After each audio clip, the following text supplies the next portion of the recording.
తొలి చూపు చాలంట చిత్తాన చిత్రంగా ప్రేమనేది పుట్టగా 10 మంది అంటుంటే విన్నాను ఇన్నాళ్ళు నమ్మలేదు బొత్తిగా ఆ కళ్ళలో ఆ నవ్వులో మహిమ ఏమిటో ఆ కాంతిలో ఈనాడే నా ఉదయమైనదో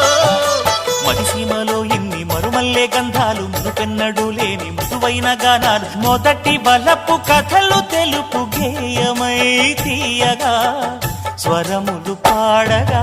ఏ స్వప్నలోకాల సౌందర్య రాసి నా ముందుకొచ్చింది కనువిందు చేసి ఏ నీలి మేఘాల సౌధాలు విడిచి ఈ నేల నడిచింది ఆ మెరుపు వచ్చి